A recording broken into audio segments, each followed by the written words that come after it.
హుసేన్ షా కిరణ్ డైరెక్షన్లో శ్రీ విష్ణు హీరోగా నటించిన లేటెస్ట్ మూవీ మృత్యుంజయ్ ఈ శుక్రవారం విడుదలైంది. ఎలా ఉందో ఒకసారి చూద్దాం.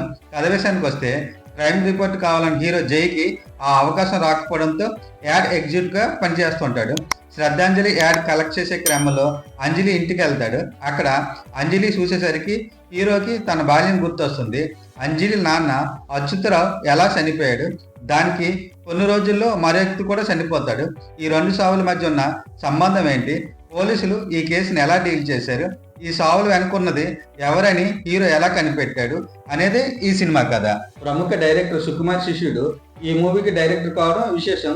ఓ కిల్లర్ను పట్టుకోవడానికి హీరో చేసే ప్రయత్నం అనే లైన్ తీసుకొని అద్భుతమైన స్క్రీన్ ప్లేతో మరియు తన టేకింగ్ తో ఓ డెత్ మిస్టర్ని ఇన్వెస్టిగేటింగ్ గా థ్రిల్లింగ్ చూపించడంలో డైరెక్టర్ హుసేన్ షా కొంతవరకు సక్సెస్ అయ్యాడనే చెప్పాలి. హీరో శ్రీ విష్ణు గత వారమే విష్ణు విన్యాసం అనే మూవీతో వచ్చాడు. ఈ మధ్య కాలంలో కామెడీ జోనర్ లో ఆకట్టుకున్న శ్రీ విష్ణు ఈ మూవీతో గేర్ మార్చి సీరియస్ గా జై పాత్రలో తన యాక్టింగ్ తో ఆకట్టుకున్నాడు.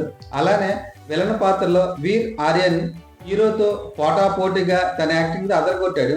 ఈ మూవీ ఫస్ట్ హాఫ్ లో మొదట్లో కథ కొంత సాగదీతగా అనిపిస్తుంది.